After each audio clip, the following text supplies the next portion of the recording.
Vijayawada university మంచి భవిష్యత్తు కోసం తెలుగు విద్యార్థులు ఇష్టపడే యూనివర్సిటీ. కాల్ 9059052378 9059052378. అన్నయ్య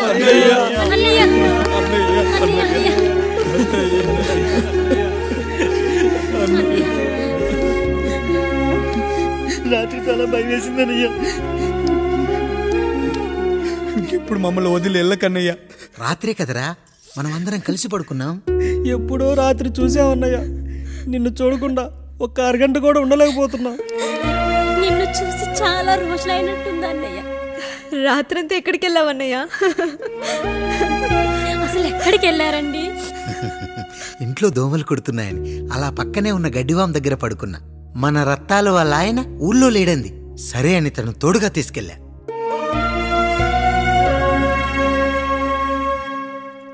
మీ సావుకటే మీ కుటుంబాన్ని నుంచి మిమ్మల్ని విడదీయాలయ్యా.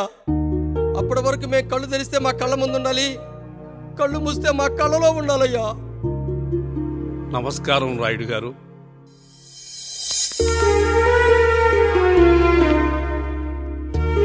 నమస్తే. ఏం జడ్జి గారు ఎప్పుడొచ్చారు? ఇప్పుడే. రాయుడు గారు, మీ కుటుంబం గురించి వినడమే గాని ఇప్పుడే చూస్తున్నాను. ఒక్కసారి మీ కుటుంబ సభ్యుల్ని నాకు పరిచయం చేయండి రాయుడు గారు.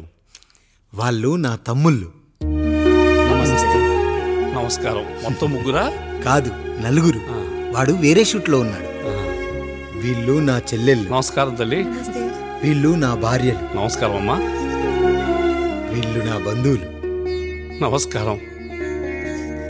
నా జీవితంలో ఎంతో ముఖ్యమైన, ఇష్టమైన, ప్రాణమైన మరో మనిషిని మీకు పరిచయం చేయాలి. ఆవిడే.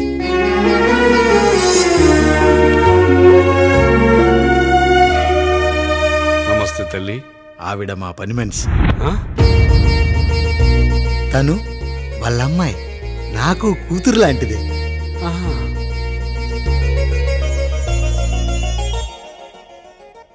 ఆ ఫోటోలోని వ్యక్తి ఎవరమ్మా? మీ ఆయన?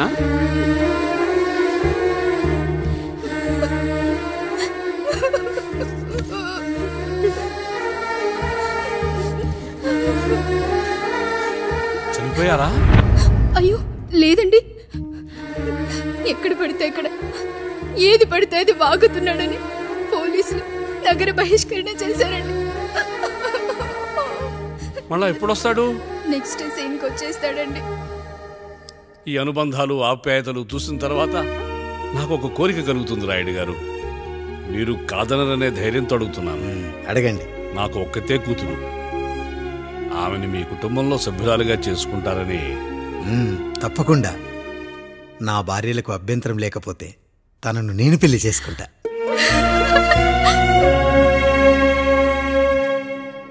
అయ్యో, మీరు పొరపాటుగా అర్థం చేసుకున్నారు. మీ పెద్ద తమ్ముడికి ఇచ్చి చేస్తారని.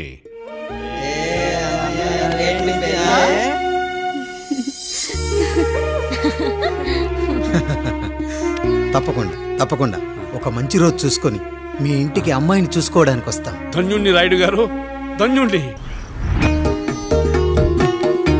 రండి రండి రాయుడు గారు. మీలాంటి పెద్దలు మా ఇంటికి వచ్చి మా అమ్మాయిని మీ కోడలుగా చేసుకోవటం. ఇంకా రాయుడు గారు ఏంటి బావగారు? బావగారు అని పిలవండి. సంతోషం. రండమ్మా. త్వరగా అమ్మాయిని పిలిపించండి. మా వాడు అసలే ఆగలేకపోతున్నాడు. మా వాడు చిన్నప్పటి నుంచి అంతేనండి. కక్కొచ్చినా ఏమొచ్చినా ఆపుకోలేడు. త్వరగా మీ అమ్మాయిని పిలిపిస్తే ఆ కళ్యాణం ఏదో చేసేద్దాం. అమ్మా జయమాలిని, అమ్మాయిని చూసురా.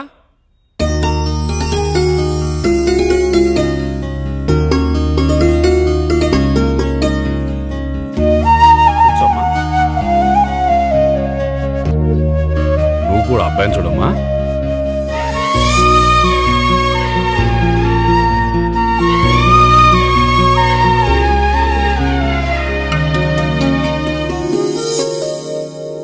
అమ్మాయిని చెప్పుకోవడం కాదు కానీ అసలు ఈ కాలపిల్ల కాదు బావగారు.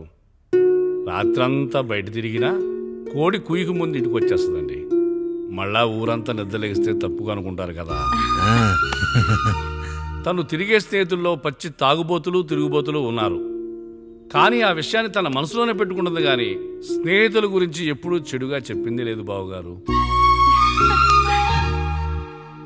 దీని చిన్నప్పుడే నా భార్య కారు డ్రైవర్తో కలిసి పక్క సందులోనే కూరగాయల మార్కెట్కి వెళ్ళి తప్పిపోయారు. అప్పటి నుంచి ఎంత వెతికించినా మా డ్రైవరు కనపడలేదు, నా భార్య దొరకలేదు.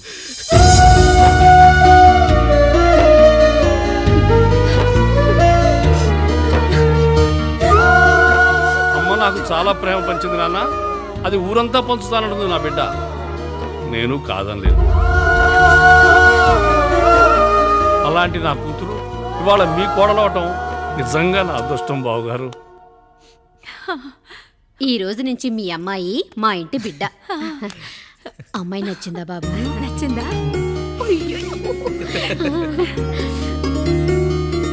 వాడికేం తెలుసు అన్నయ్య గారు, చిన్నపిల్లాడు. ఇప్పటికీ ఆకుని చెవులో పువ్వుని నోట్లో పెట్టుకొని తిరుగుతూ ఉంటాడు.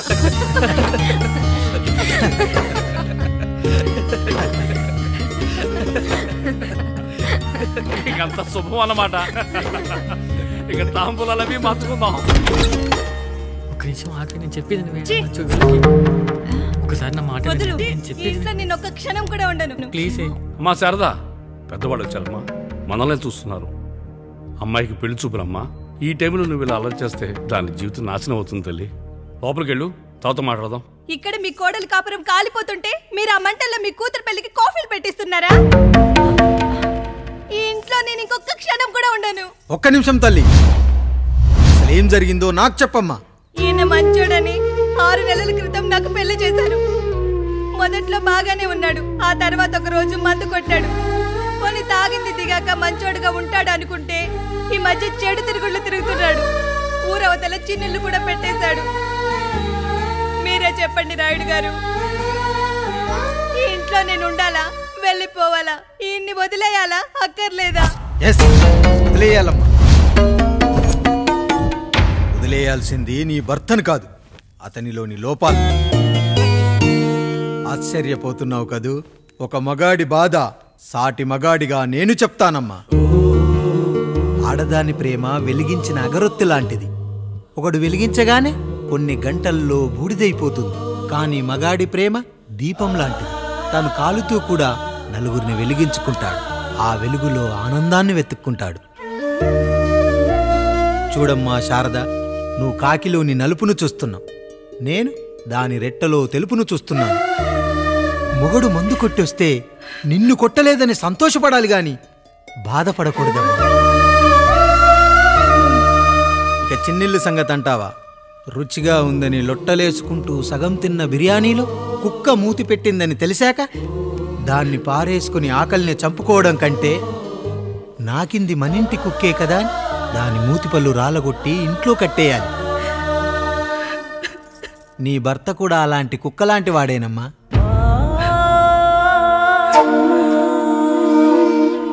ఆడదానికి వయసొచ్చాక 3 ముళ్ళేసుకొని 90 ఏళ్ల జీవితం గురించి కలలు కంటుంది. అదే మగాడు 3 ముక్కలాడి 90 ml మందేయాలని కలలు కంటాడు. హౌస్లోనికి హౌస్ కీపింగ్కి తేడా తెలియని అమాయకపు జాతి అమ్మా మా మగజాతి. పండగ పూట తినే పాయసం రుచి గురించి మీకు తెలిసి ఉండొచ్చు. కానీ గర్లం కంటే చేదుగా ఉన్న బ్రాందీని కక్కలేక మింగలేక తాగే ఆ బాధ ఒక్క మగాళ్లకు మాత్రమే తెలుస్తుంది. కష్టాల్లో ఓదార్చిన మందును సుఖాల్లో మర్చిపోకూడదని తాగడమే కాని మాకు మాత్రం తాగాలని ఆశుంటుందా తల్లి? చివరిగా ఒక్క మాట, కష్టాలు పొంగల్లో మిరియాల్లా మనకే వస్తాయి, కానీ సంతోషాలు ఉప్మాలో జీడిపప్పులా పక్కనోడుతూ ఉంటాయి. ఎదుటివాడి ఉప్మాలో కూడా పనికిరాని కరివేపాకుంటుందని సర్దుకుపోవడమే జీవితమమ్మా. రాయుడు గారు, నన్ను క్షమించండి. రాయుడు గారు, నన్ను క్షమించండి. నా తప్పు నేను తెలుసుకున్నాను. ఈ రోజు నా 2 బిడ్డల జీవితాన్ని కాపాడారు రాయుడు గారు. ఈ శుభ కార్యక్రమాన్ని కూడా మీరే జరిపించండి. తప్పకుండా.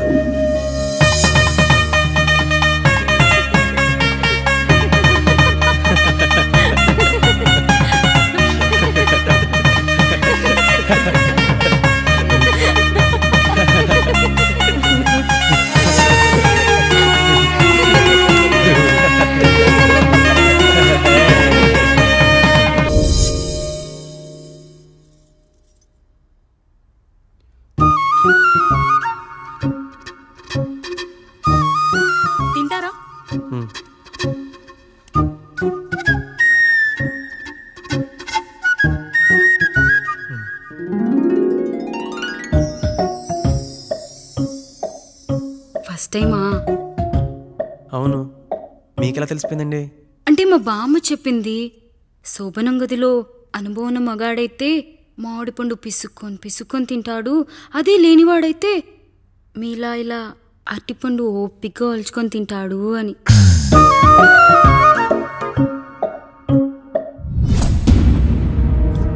ఏంటవి? అవేంటో తెలీదా? ఫ్రెండ్స్కి పెళ్ళని చెప్తే హ్యాపీ బర్త్డే అనుకొని బెలూన్స్ ఇచ్చారు, ఫీల్ అవుతారు కదా అని 4 అక్కడ కట్టాను.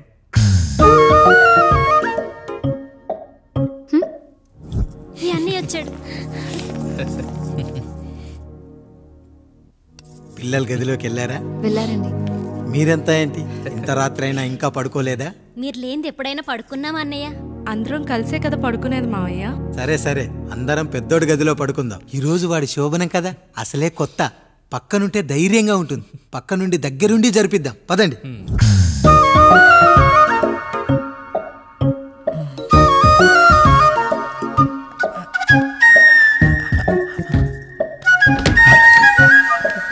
కానివ్వండి రా, కానివ్వండి.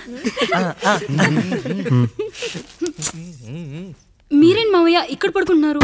అదేంటమ్మా పెద్దోడా, చెప్పలేదా? మేమంతా కలిసే పడుకుంటామమ్మా, నువ్వు మాతో పాటే. అవును భార్గవి. మీరు ఊరుకోండి, మీరు ఇక్కడ పడుకోవడం నాకు ఇష్టం లేదు మావయ్య.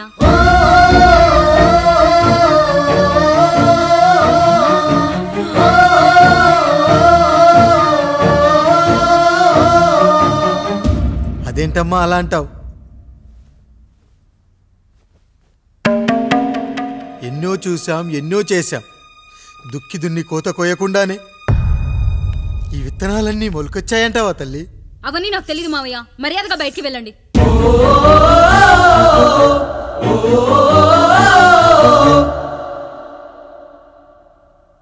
కనీసం ఆ మూలనైనా పడుకుంటామమ్మా, నువ్వైనా చెప్పరా పెద్దోడా?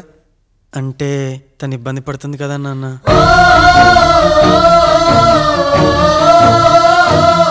నువ్వు కూడా ఏంట్రా, పిల్లలేదో ఆశపడుతున్నారమ్మా, ఒక్కసారి ఆలోచించమ్మా. మావయ్య మీరు బయటికి వెళ్తే మేము తలుపులేస్తాం.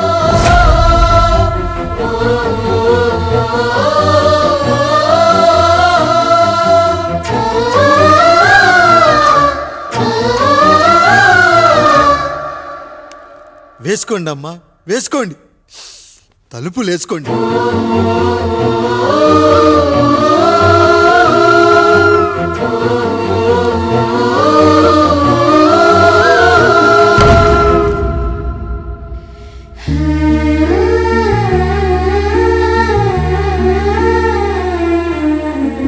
నాయుడు, బిడ్డలు జాగ్రత్త.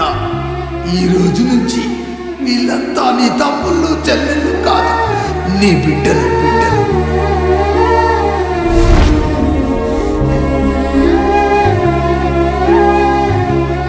జానకి, ఏమండి?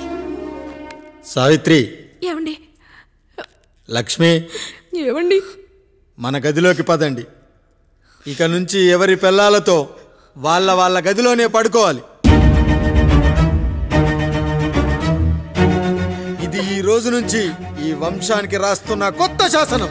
అయ్యా అలా అరకండి అయ్యా, మీరు లేకుండా మేము ఎప్పుడైనా విడిగా పడుకున్నాము. అంతా కలిసే కదయ్యా పంచుకున్నాం. వెళ్ళరా వెళ్ళు, నీకు భార్య ఉంది, నీకు పడగది ఉంది.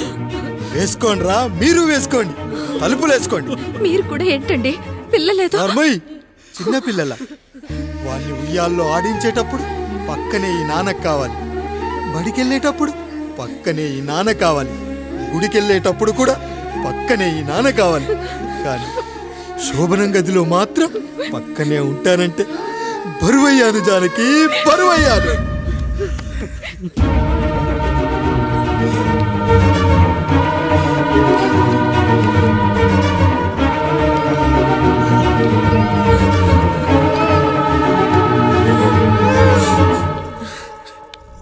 ఏంటండి ఇంకా అదే ఆలోచిస్తున్నారా? ఎలా మర్చిపోగలను లక్ష్మి? జరిగింది ఏదో జరిగిపోయింది, మీరు బాధపడకండి.